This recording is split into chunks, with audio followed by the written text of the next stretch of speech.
여러분, 우리 3일 저녁 또 우리 추석 연휴 마지막 날입니다. 우리 추석 잘 보내고 계십니까?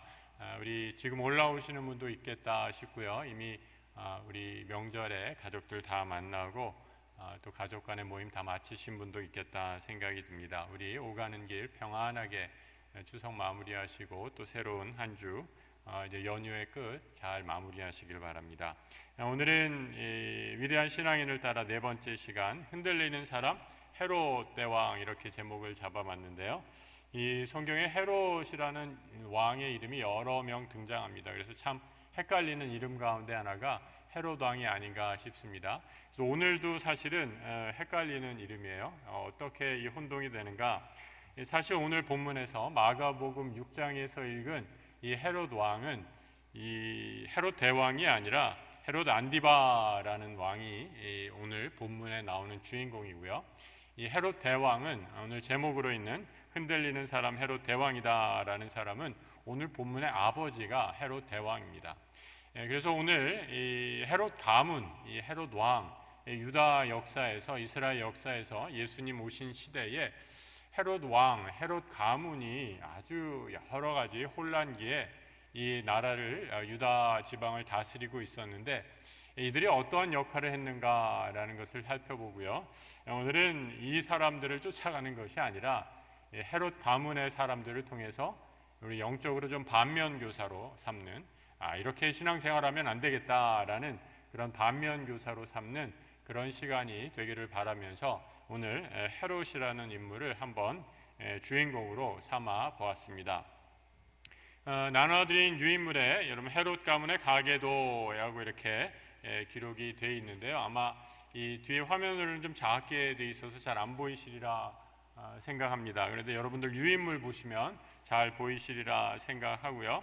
이 헤롯 대왕의 아버지가 누구였는가라고 하면 이 역사가들에 따르면 헤롯 안티파테스라고 이렇게 얘기합니다. 정확하게는 헤롯 안티파테스 2세다라고 이렇게 얘기하는데, 이 헤롯 안티파테스라는 사람, 이 아랍 출신의 어머니 사이에서 출생하게 됩니다.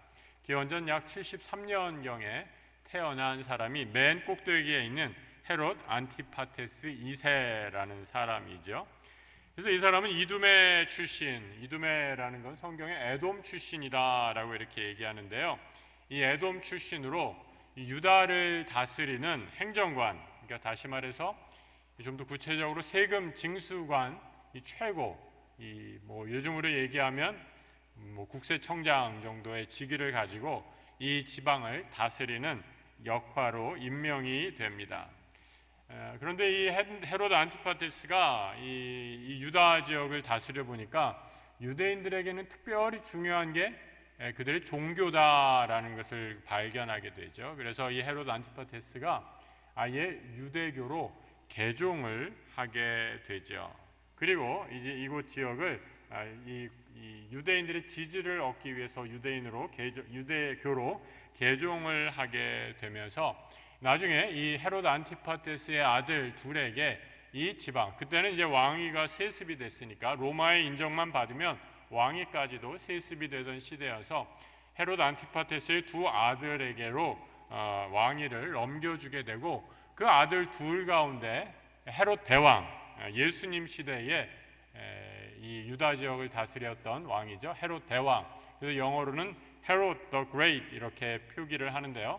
이 헤롯 대왕이 정치적으로 큰 성공을 거두게 됩니다. 그래서 이 헤롯 안티파테스의 아들, 이 두 번째 노란색 있죠. 헤롯 대왕이 이 유다 지역을 다스리게 되고, 이때가 기원전 BC 한 47년경에 그의 나이, 젊은 나이 25살에 갈릴리 총독 자리에 오르게 됩니다. 이 헤롯 대왕이요, 굉장히 이 지역을 아주 이 내전을 잘 진압을 하고 로마 황제에게 인정을 받았습니다. 그래서 이 3년간의 유대인 반란도 다 진압을 하고 마침내 BC 37년, 그러니까 약 통치한 후 10여 년 후에 실질적인 왕의 자리에 오르게 되고, 약 15년 후에 헤롯 대왕이라는 이름을 갖고 이 유다, 그러니까 다윗 시대에 버금가는 그런 영토를 다스리게 되게 되죠. 그래서 여러분, 이 헤롯 대왕은요, 이 자신의 영토 또 자신의 권세가 아주 커지는 것을 보면서 이 역대 고대에서 왕들이 자신의 권세가 아주 하늘을 찌릿하게 되면 꼭 하는 이 사업 가운데 하나가 토목, 건축 사업이죠. 그래서 다시 말해서 이 헤롯 대왕 때 예루살렘 성전을, 그러니까 다윗 왕 때 무너진 예루살렘 성전을 다시 건축을 하죠. 그래서 이거를 제2 예루살렘 성전이다라고 이렇게 얘기하는데, 한번 사진 한번 보여주세요. 이런 제2 예루살렘 성전을 다시 건축을 하게 됩니다. 이것도 여러분 사실은 모형도고요. 지금 남아 있는 예루살렘 성전 그 유적들을 기초로 해서 요즘에 3D 뭐라고 그러잖아요. 그래서 이 컴퓨터 합성을 통해서 아마 헤롯 시대에 지었던 궁궐, 헤롯 궁궐이 이 정도의 규모였을 것이다 라고 이렇게 추정을 하면서 복원한 상상 속의 그림이죠. 그러니까 어마어마한 큰 성전을 지면서 내가 유다의 이 위대한 왕이었던 다윗 왕의 영광을 되찾겠다라는 그런 야심만만한 꿈을 갖고 헤롯 대왕이 이스라엘을, 유다를 다스리게 된다라는 것을 보게 되죠. 그래서 이 성전은 하나님의 성전을 지으면서 오랜 시간을 거쳐서 지은 성전입니다. 그리고 이 헤롯 대왕의 가문, 이 헤롯 대왕이 나이 70세에 사망을 하게 됩니다. 이 BC 한 4세기경에 4년경에 BC 4세기가 아니라 BC 4년경이죠. 예수님 오시기 한 4년경, 이때 직전에 이제 예수님이 탄생한 해로 얼추 잡고 있는데, 이 시기에 헤롯 대왕이 사망을 하게 되죠. 헤롯 대왕이 죽게 되자 이 유다가 이 헤롯 대왕의 세 아들, 지금 추석 연휴 끝나고 갑자기 역사 얘기를 많이 하니까 지금 갑자기 막 이렇게 혼란스러워가지고 도대체 헤롯이 누구야? 이렇게 혼란스러운 건데, 여러분 잘 한번 이 지도를 보시면서 한번 들어보시기 바라요. 이 헤롯 대왕의, 여러분 우리가 이 성경에서 중요하게 보는 헤롯 대왕은, 헤롯이라는 인물은 이 노란색으로 표시된 그 인물들만 잘 따라가면 헤롯 왕의 족보를 어느 정도 파악할 수 있습니다. 헤롯 대왕이 죽으면서 그 나라가 아켈레오, 안디바, 빌립 왕, 이렇게 세 명의 아들들에게 분할 통치가 되게 되죠. 제일 큰 아들이 헤롯 아켈라오라는 사람입니다. 이 성경에는 이 아들들의 이름도 아켈라오라는 이름으로 나온 적도 있지만 또 헤롯이라는 이름으로 그대로 나온 적도 있어요. 그러니까 우리가 성경을 읽을 때 그 헤롯이 그 헤롯인가, 예수님 시대에도 헤롯인데 왜 사도 시대에도 헤롯인가 라고 이렇게 헷갈릴 수 있는데, 이 시간이 한참 지난 다음에 그 아들 혹은 손자의 이름이다라는 것을 우리가 기억하면 되겠습니다. 그래서 여러분, 이 아켈라오라는 사람은 우리 나눠드린 유인물의 2.2-2의 1번 헤롯의 장남이다라고 이렇게 얘기를 하고 있죠. 그래서 이 마태복음 2장 22절에 이런 구절이 있습니다. 아켈라오가 그의 아버지 헤롯을 이어 유대의 임금이 되었다라고 이렇게 말씀하고 있죠. 그러니까 여러분, 이 시대에 이 아버지 헤롯 대왕이 죽고 아켈라오가 유다의 본붕왕으로 이 3분할 통치 중에 한 지역을 다스렸는데, 이때 어떤 수많은 유대인들을 학살하고 아주 잔인한 통치를 했다라는 것을 보게 됩니다. 그래서 이 유다의 임금됨을 듣고 아까 2장 22절에 보면 그가 거기로 가기로 무서워하더니 꿈에 지시하심을 받아서 갈릴리 지방으로 떠났다라고 이렇게 말씀하고 있습니다. 그래서 이 아켈라오, 헤롯 대왕과 마찬가지로 이 아들도 아주 잔인한 통치를 했던 임금 중에 하나였다라고 이렇게 알 수 있고요. 그 다음에 헤롯 안디바, 오늘 우리가 마가복음에서 읽은 세례 요한과 관련 있는 인물인데요. 헤롯의 막내 아들 가운데 하나다라고 이렇게 말씀할 수 있습니다. 그래서 이 마가복음 6장 14절에 보면 이 아까 우리가 읽은 부분이랑 겹치는 부분이죠. 예수의 이름이 드러난지라 헤롯 왕이 듣고 있는 세례 요한이 죽은 자 가운데서 살아났다라고 하면서 이 헤롯 안디바와 세례 요한과는 어떤 관계가 있었는가?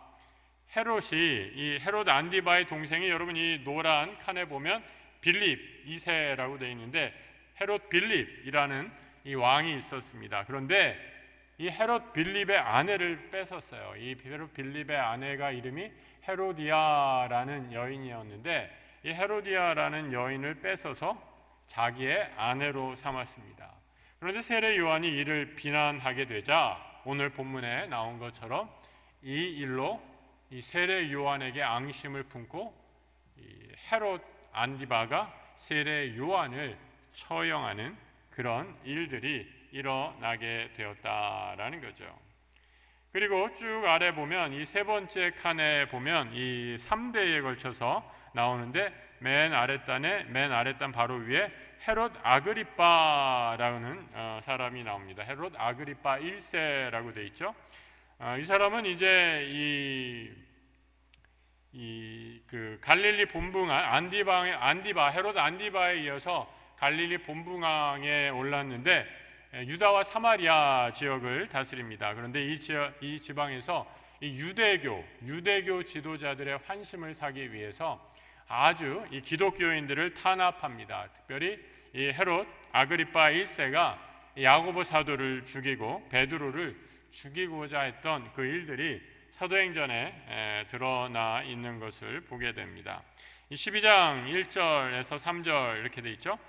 그때의 헤롯 왕이, 여기서 이제 헤롯 왕이라는 것은 헤롯 아그리빠 1세, 다시 말해서 헤롯 대왕의 손자다라는 것을 알 수 있죠. 그래서 이 헤롯 성경에 보면 헤롯이라는 이름이 다 똑같이 나오기 때문에 이 역사적으로 굉장히 혼란되는데 다 다른 사람이다라는 거예요.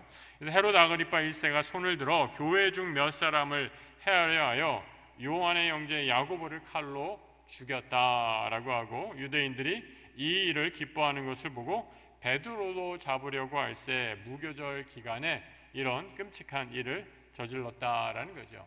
그러니까 이 헤롯 아그리빠 1세도 이 유대교 기득권층과 결탁해서 유다라는 지역을 장악하고자 기독교인들을 마구 탄압하고 잔인한 통치를 했던 왕이었다라고 이렇게 얘기할 수 있고요.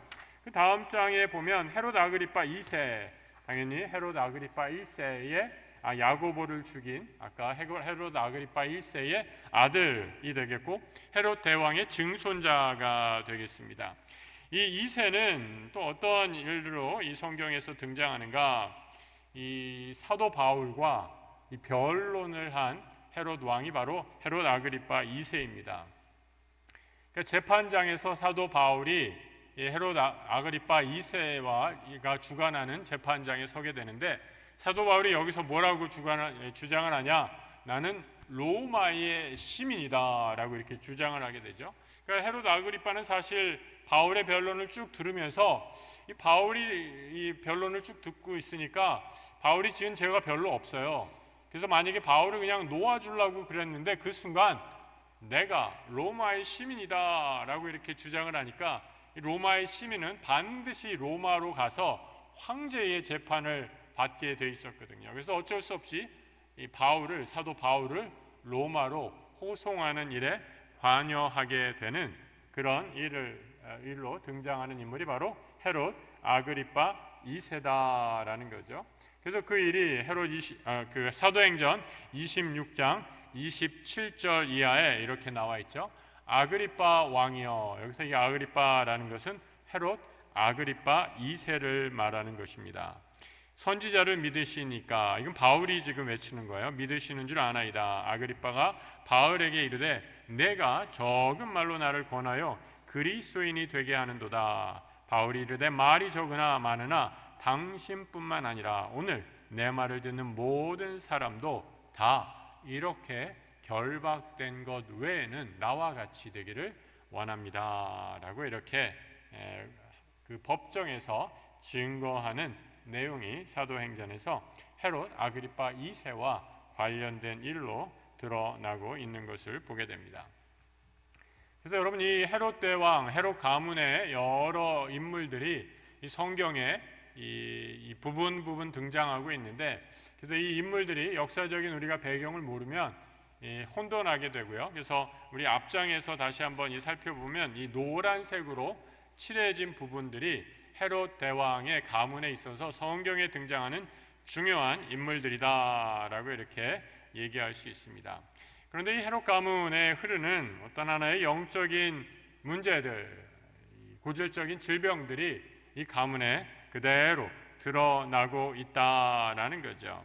그래서 그 하나하나들을 좀 간단하게 살펴보는 것이 오늘 우리가 이 시간에 공부하는 아주 중요한 이 말씀의 메시지가 되겠다 생각을 합니다. 먼저 제일 중요한 인물 가운데 중심에 서 있는 헤롯 대왕부터 좀 살펴보도록 하겠습니다. 이 헤롯 대왕의 영적인 문제는 무엇이었는가? 이 헤롯 대왕의 영적 문제, 여러분 그 옆에다 한번 이렇게 한번 좀 써보세요. 불안감이었다. 이 사람은 늘 불안하고 초조했던 사람이었습니다. 아까도 말씀드렸듯이 원래 아버지가 이방 사람, 이둠의 사람이었다라고 이렇게 얘기했죠. 그런데 유다를 다스리게 됐습니다. 그래서 유다인들과 가장 이렇게 잘 어떻게 해서든지 동화하려고 그의 아버지 헤롯 안티파스 2세는 유대교로 개종까지 했다라고 이렇게 얘기를 했죠. 헤롯 대왕은 좀 달랐습니다. 헤롯 대왕이 이 유다를 잘 다스리기 위해서 그가 취한 방식은 이 결혼이었어요. 이게 정략 결혼이었다라고 이렇게 말씀드릴 수 있죠. 그 앞에 그 가계도를 쭉 보시면요, 여러분 이 헤롯 대왕이 그 헤롯 대왕 아래 굵은 선으로 쭉 돼 있는 선이 하나 보이실 거예요. 도리스, 마리임네 1세, 마리암네 2세 이렇게 쭉 돼 있는 게 보이시죠? 그 앞장에 있는 굵은 선으로 헤롯 대왕 아래에 있는 쭉 선들이 헤롯 대왕이 취한 아내들입니다. 그러니까 부인이 대략 보면 몇 명이에요? 네모칸에 있는 이름이 나와 있는 이름들 5명과 맨 마지막에 그 외 부인 5명 합이 몇 명이에요? 10명의 아내를 거느린 그런 왕이 바로 헤롯 대왕이었다라는 거죠. 그 당시 유다 지역을 통치하기 위해서 헤롯은 늘 이 결혼을 통해서 이 자신의 영향력을 키워가려고 했다라고 이렇게 얘기합니다. 그 가운데 여기 그 마리암네라는 사람이 나오죠. 마리암네 1세, 2세라고 이렇게 되어 있는데 이 마리암네라는 사람은요 원래 유대 가문의 귀족입니다. 그런데 이 유다 혈통과 결혼해서 내가 이 유다 지역을 좀 잘 다스려야겠다라고 이렇게 결혼을 하는데 나중에 이 마리암네 사이에서 낳은 두 아들이 있어요. 이 마리암네 1세에 낳은 그 두 아들 알렉산더와 아리스토블루스라는 이 아들도 있는데 이 두 아들도 자신의 통치에 방해가 될까봐 이 두 아들을 죽이는 아주 끔찍한 죄악을 저지르고 맙니다. 그래서 이 사람은 늘 자신의 정치적인 욕망 또 정치적인 권세를 키우기 위해 항상 그 모든 노력을 다했고요. 그래서 이 자신의 권좌를 누가 탐하지 않을까 극도의 불안감 가운데 살았던 인물 가운데 하나가 바로 헤롯 대왕이었다라고 이렇게 말씀드릴 수 있습니다. 이 예수님이 탄생할 때 헤롯 대왕의 이야기가 처음 등장하게 되는 것을 보게 되죠. 어느 때 나오죠? 동방 박사들이 하늘에 있는 별을 보고 예루살렘까지 찾아오게 됩니다. 그 본문이 마태복음 2장 1절 이하에서 나오게 되는데요. 우리 나눠드린 유인문에 있습니다. 헤롯 왕 때에, 이 헤롯 대왕 때죠. 예수께서 유다 베들레헴에서 나심에 동방으로부터 박사들이 예루살렘에 이르러 말하되 유다인의 왕으로 나신 이가 어디 계시냐? 우리가 동방에서 그의 별을 보고 그에게 경배하러 왔노라 하니 헤롯 왕과 온 예루살렘이 어떻게 했다고요?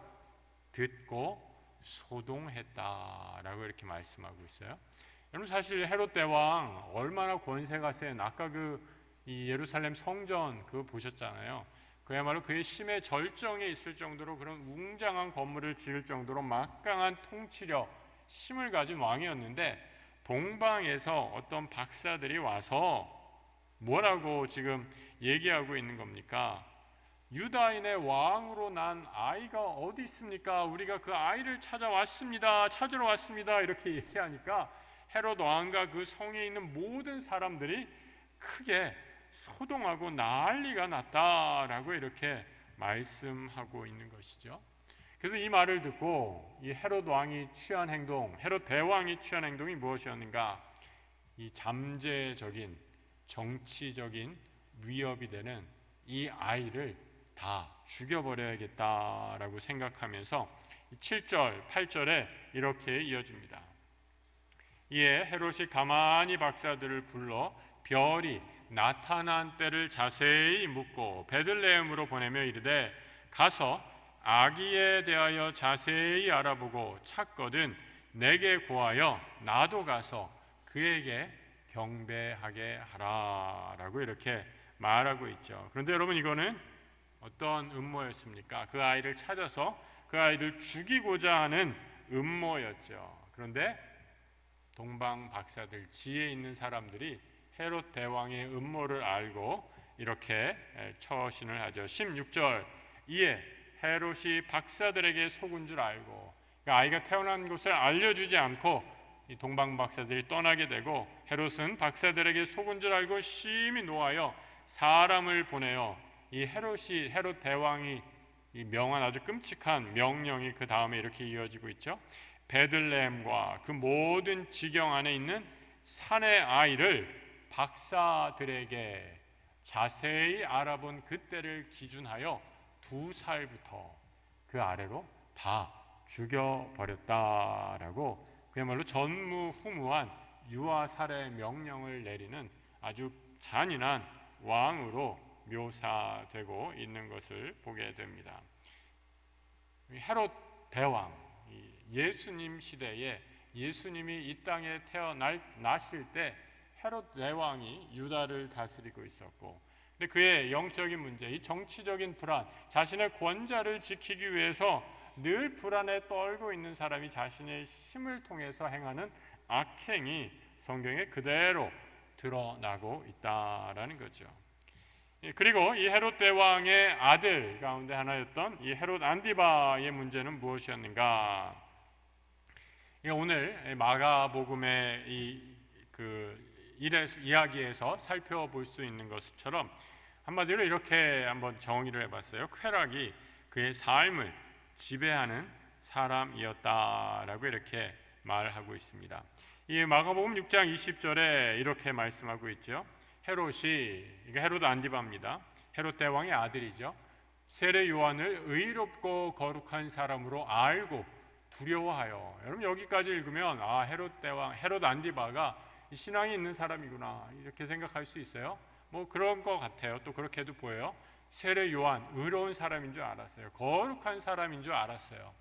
백성들이 그렇게 여기는 것을 이 헤롯 안디바도 세례 요한의 명성, 또 그가 전하는 삶, 그가 전하는 말씀 어떤 건지 익히 알고 있어서 두려워해서 보호하고자 했습니다. 또 그의 말을 들을 때 크게 번민하면서도 달갑게 들었다라고까지 말하고 있습니다. 이 헤롯 안디바는 세례 요한의 말을 경청하는, 어떻게 보면 그의 아버지 헤롯 대왕보다는 훨씬 더 나은 사람같이 보이는 면이 있습니다. 한편으로 죄를 사랑했지만 또 한편으로는 거룩에 대한 욕망, 거룩에 대한 마음, 경건에 대한 마음들이 있어서 이 세례 요한의 말을 귀담아 들었어요. 마음속에 번민하면서로 들었다, 이런 표현이 있잖아요. 여러분, 우리가 말씀을 들을 때 이 마음이 죄 가운데 있으면 마음이 내 안에서 부딪히게 되잖아요. 그때 이게 번민하게 되죠. 그러니까 지금 헤롯 안디바도 그런 상태였다라는 거죠. 내 안에 죄가 있는데 말씀이 들어오게 되니까 이 말씀과 내 안에 있는 죄가 충돌을 일으켜서 번민을 하게 되는 그런 상태에 있었다라는 거죠. 그런데 그는 정욕을 버리지 못해서 헤로디아를 빼앗고 차지하게 됩니다. 쾌락에 그의 삶을 맡겨 버리게 되죠. 그래서 세례 요한을 아끼고 그의 말을 들었지만 딱 거기까지였습니다. 세례 요한을 죽임으로 그 뒤에 있는 예수님을 보지 못하고 자신의 쾌락에 욕망에 빠져 살아가는 그런 사람이 되게 된 거죠. 예수님이 누가복음에 보면 이 헤롯 안디바를 향해서 누가복음 13장 32절에서 이렇게 말씀하고 있는 것을 보게 돼요. 너희는 가서 저 여우에게 이르되 오늘과 내일은 내가 귀신을 쫓아내며 병을 고치다가 제3일에는 완전해지리라 하라 라고 이렇게 말하고 있습니다.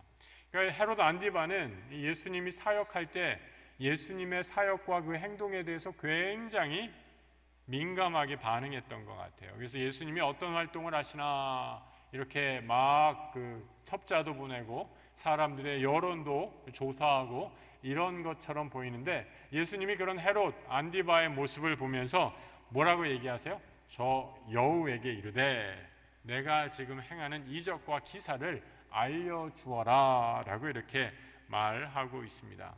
그럼 여우라는 표현 어떤 뉘앙스를 갖고 있는 말인가요? 아주 경건하고 착한 사람한테 그 사람 참 여우 같아 이렇게 얘기하지 않죠. 우리말에는 주로 뭐라고 해요? 곰 같은 며느리가 좋냐, 여우 같은 며느리, 이런 것 중에 하나 선택하라 이런 얘기하는데, 여러분 이 여우다라는 동물이 가지고 있는 이 뉘앙스, 뭔가 좀 이렇게 술수에 가득 차고 굉장히 이기적이고 그런 표현을 갖고 있는 말 아니겠어요? 사람에 대해서 여우 같다라고 말하면 별로 좋은 표현은 아니죠. 헤롯 안디바도 그랬다라는 거죠. 강한 자들 앞에는 한없이 약해지면서 약한 자들 앞에는 한없이 강해지는 그런 굉장히 기회적이고 이기적인 그런 인간의 모습, 그런 악한 인간의 모습.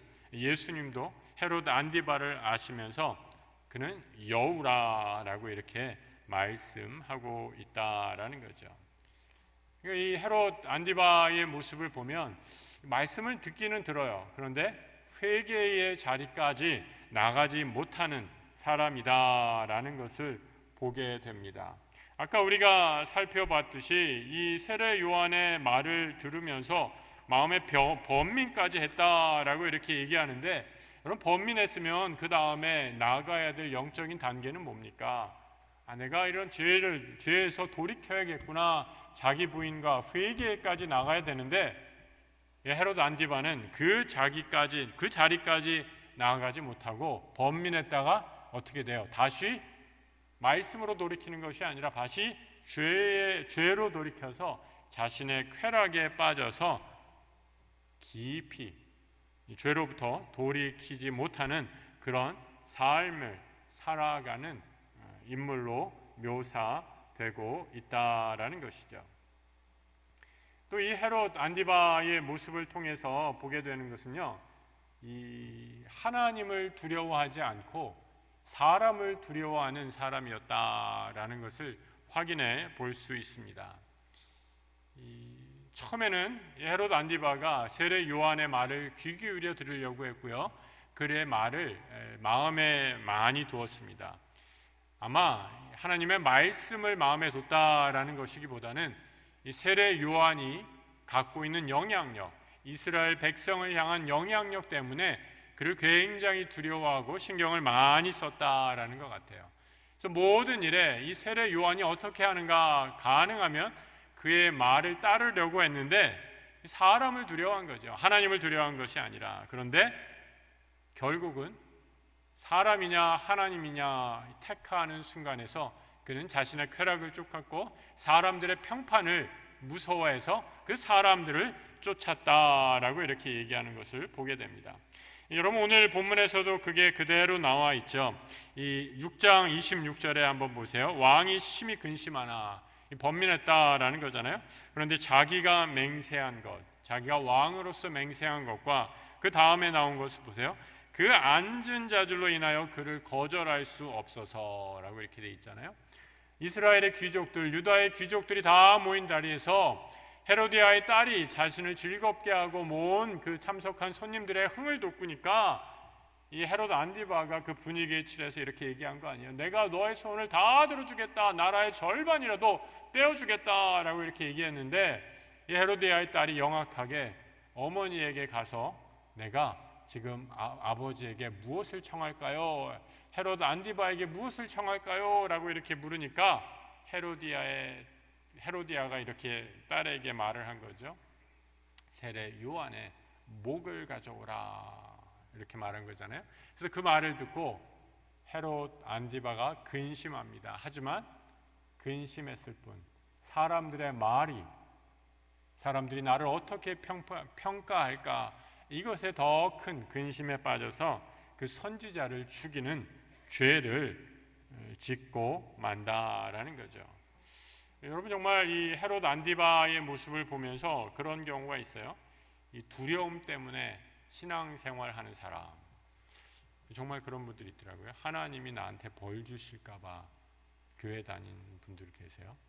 우리 하나님은 사랑의 하나님이신데 하나님이 내가 뭐 잘못하면 벌 주실까 봐 이 교회 열심히 다니고 신앙생활하는 분들 보게 됩니다. 또 어떤 분들은요, 내가 경건한 생활하지 못하면 사람들이 나를 어떻게 평가할까 봐, 이 사람들의 말에 무서워서 내가 그래도 교회에서 직분이 뭔데, 내가 목사인데 장로인데 권사인데, 이런 사람들의 평판 때문에 그 평판이 두려워서 신앙생활 하는 분들을 보게 됩니다. 여러분, 우리가 경건에 힘쓰고 또 거룩한 삶을 추구하는 이유, 하나님이 사랑이시기 때문이죠. 근데 그 사랑의 원천이 제대로 작동하지 않아서 이 사람들의 눈, 사람들의 평판이 두려워서 이 신앙생활을 하게 되면 굉장히 가식적인 그런 신앙에 빠지게 되고, 하나님을 두려워하는 것이 아니라 사람을 두려워하는 그런 왜곡된 신앙에 빠지게 된다라는 거죠. 오늘 헤롯 안디바스가 바로 그런 인물이었다라고 이렇게 얘기합니다. 하나님의 선지자를 죽이게 됩니다. 가서 헤롯의 머리를 담아오라라고 이렇게 얘기하죠. 그리고 점점 헤롯 안디바스가 이 세례 요한을 죽이고 난 후에 이제는 어디까지 나가느냐, 주님을 조롱하는 데까지 나아가는 것을 보게 됩니다. 누가복음 23장 11절에 이렇게 기록이 되어 있죠. 헤롯이, 여기서 이 헤롯도 바로 헤롯 안디바스입니다. 그 군인들과 함께 예수를 업신여기고 희롱하여 빛난 옷을 입혀 빌라도에게 도로 보냈다라고 이렇게 말하고 있습니다. 구세주, 우리 주님께 침을 뱉고 하나님의 아들에게 욕을 퍼붓는 인물이 됐죠. 여러분, 우리가 참 정말 깨어서 기도해야 할 것, 요즘에도 그런 것 같아요. 인터넷에 뭐 이렇게 안티 기독교 사이트 이런 거 한번 이렇게 기독교를 맹렬히 비난하는 그런 사람들 이렇게 보면요, 주로 어떤 분들이 많은지 아세요? 이전에 아주 신앙생활 열심히 하던 분들이 아주 그냥 완전히 극성 반기독교인이 돼서 온갖 기독교에 대한 비난과 욕과 모은 아주 심한 말들을 하는 것을 보게 됩니다. 참 안타까운 일들이죠. 저는 이 헤롯 안디바스를 보면서 어떻게 여기까지 나아갔을까? 그래도 세례 요한 때는 그의 말을 듣고 가슴에 번민하고 괴로워하는 약간의 양심이라도 있었는데, 세례 요한을 죽이고 나서 그가 점점 하나님으로부터 멀어져서 이제는 이 땅에 오신 주님을 욕하고 비난하고 침뱉고 모욕하는 그런 지경에까지 나왔구나라는 것을 보면서 우리가 정말 깨어 있어야겠구나라는 생각들을 다시 한번 해보게 됩니다. 그래서 여러분, 이 헤롯 대왕의 이 헤롯 가문에 흐르는 가장 어떤 이 공통적인 것들, 영적인 불안감이다라고 이렇게 얘기했잖아요. 자신의 성공을 위해서는 그야말로 수단과 방법을 가리지 않는 사람들이죠. 이 헤롯 대왕의 경우에서는 어떻게 했어요? 아까도 살펴봤듯이 유다인의 왕으로 오신 예수님을 영아 살해 다 죽이겠다, 동방박사의 방문을 받고 나서 2살 이하에 있는 모든 아이들을 다 죽여라, 이런 끔찍한 명령을 내리죠. 또 그의 아들 헤롯 안디바스는 실제로 세례 요한, 예수님이 오신 길을 예비했던 세례 요한을 죽이는 그런 끔찍한 일을 저지르게 됩니다. 또 그의 손자 헤롯 아그리파 사도들을 죽이고요. 사도들을 실제로 죽입니다. 야고보 사도를 죽이고 이 사람은 나중에 어떻게 되는가? 사도행전 12장 23절에 보면 충이 먹어서, 벌레가 먹어서 하나님께서 그를 데려가신 것을, 심판을 받게 되는 것을 보게 됩니다. 그래서 여러분, 이 헤롯 가문의 특징들을 가만히 살펴보면 권력을 탐하면서 이 권력을 지키기 위해 늘 불안하고 노심초사했고 세상의 힘을 얻고자 자신이 가지고 있는 힘으로 힘이 연약한 사람들을 마구 짓밟았던 그런 인물이었다. 이 정적들을 닥치는 대로 살해했던 사람들이었다라는 것을 보게 되죠. 헤롯 대왕 때 정치적으로 큰 성공을 해서 이 헤롯 성전까지, 제2 예루살렘 성전까지 짓는 그런 업적을 과시했지만 눈에 보이는 성공, 성취만큼이나 내면적으로는 엄청나게 불안해서 끊임없이 악을 저지르고 이 땅에 오신 예수 그리스도까지 손가락질하고 비난하는 그런 죄된 모습을 보이는 삶이 바로 헤롯 가문의 왕들에게서 드러난다라는 거죠. 그래서 여러분, 오늘 저는 이 헤롯 가문 이렇게 살지 말자라는 걸로 단순하게 끝나는 것이 아니라 한번 우리 예수님의 삶과 한번 잠시 비교해보고 묵상해보고 예수님의 삶과 한번 비교해보는 것으로 오늘 저녁 이 3일 저녁 공부를 좀 마무리했으면 좋겠습니다. 여러분, 예수님을 한번 헤롯 가문의 사람들과 한번 비교해 보세요. 예수님이 이 땅에 오실 때 하나님, 나 저 베들레헴 저 동물들 구유 있는데 나기 싫어서 인간 세상으로 안 갈래요. 이렇게 자리에 연연하시고 예수님이 하나님 명을 거절하셨나요? 우리 주님은 절대 자리에 연연하는 분이 아니었죠. 세상의 왕으로 주님이 이 땅에 오시겠다라고 고집 피우시지도 않았습니다. 겸손한 모습으로 낮아지실 대로 낮아지셔서 이 땅에 오신 분이 바로 우리 주님이시죠. 헤롯 왕, 헤롯 가문의 사람들과는 아주 극히 비교되는 그런 주님이 바로 우리의 주님 예수 그리스도이시죠. 여러분, 우리가 이 땅을 살면서 왜 사람들이 나를 알아주지 않나라고 때로는 낙심하고 원망할 때도, 하나님을 원망할 때도 있으리라 생각합니다. 사람들이 나를 알아주는 것 같지 않고 사람들이 나를 심지어 무시하는 것 같다라는 생각이 들 때, 이게 사탄이 주는 시험 아닙니까? 근데 여러분, 우리 주님 하나님 안에서 믿음의 길을, 하나님을 신뢰하고 하나님을 끝까지 신뢰하는 믿음의 길을 걸어가는 사람은 하나님께서 반드시 찾아내시고 하나님께서 반드시 그를 높여주신다라는 것을 꼭 기억하시는 우리 성도들 되시기 바랍니다. 그럼 다윗이 그런 사람 아니었어요? 사무엘상을 보면 다윗의 그 형제들이 쭉 나오잖아요. 다 기골이 장대하고 보기에 아주 장성한 그런 형제들이 쭉 다 나오는데 하나님께서 사무엘 선지자를 통해서 겉보기에 그런 좋은 그런 형들, 그 수많은 아들들, 이새의 아들들 다 아니다라고 얘기하잖아요. 그러니까 사무엘이 이새에게 이렇게 묻잖아요. 이제 아들이 더 없느냐 그랬을 때, 아니요, 말째가 지금 저기 양치고 있는데 걔라고는 아무도 생각 안 하는 거예요. 그 다윗이라고는 아무도 생각 안 하는 거예요. 사무엘 선지자가 그를 데리고 오라라고 했을 때 이 다윗이 바로 하나님의 마음에 합한 자로 이스라엘의 왕으로 기름 부어 세움을 받지 않습니까? 하나님의 마음에 합한 사람은요, 하나님이 어떻게 해서든지 찾아내시고 그를 들어 쓰신다라는 거죠. 반면에 이 자신을 드러내고 자신의 힘을 의지했던 이 헤롯 왕가의 사람들, 어떤 삶, 다 몰락하는 그런 삶을 살게 된다라는 겁니다. 그래서 예수님께서 오늘 우리 이 땅에 오신 이유, 제가 오늘 이렇게 얘기를 그 마무리를 하려고 해요. 4번에 우리 한번 같이 한번 굵은 글씨로 썼는데 같이 한번 읽어볼까요? 성도는 세상을 쫓는 자가 아니라 예수를 따라가는 사람들이다. 여러분, 우리 예수님, 우리 주님이 어떻게 이 땅에 사셨나, 왜 오셨나? 마가복음 10장 45절 같이 읽어보겠습니다. 인자가 온 것은 섬김을 받으려 함이 아니라 도리어 섬기려 하고 자기 목숨을 많은 사람의 대속물로 주려 함이니라. 헤롯 가문의 사람들과 너무나 대조적이고 대비가 되지 않습니까?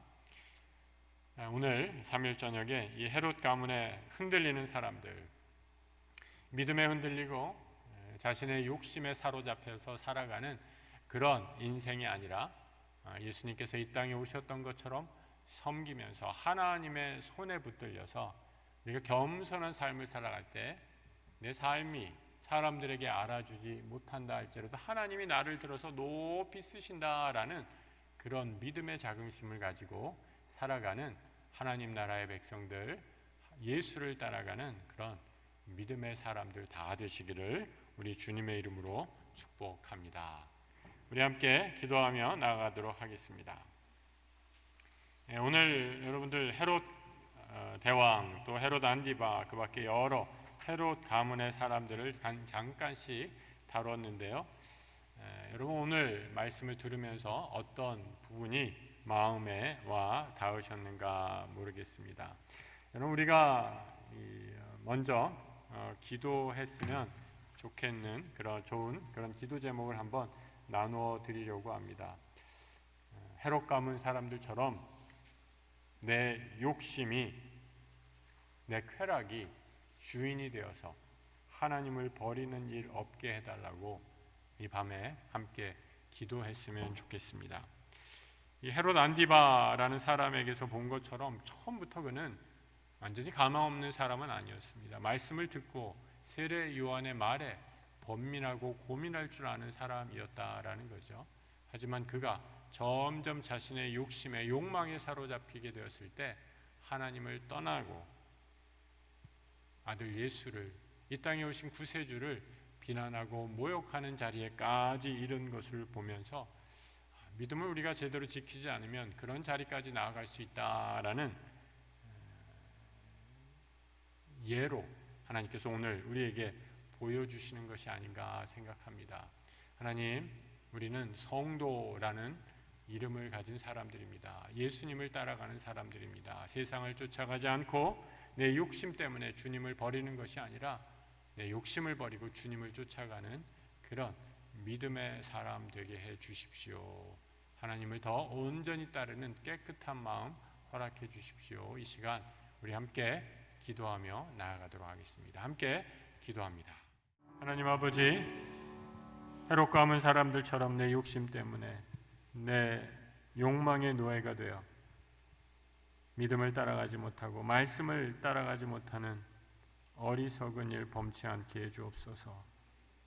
헤롯 가문 사람들처럼 세상의 권력, 명예, 부를 얻지 못해 늘 불안한 삶을 사는 것이 아니라 우리에게 참 평안을 주시는 예수 그리스도 안에서 오직 주님만을 따라 살아가는 믿음의 사람 되게 해 주옵소서.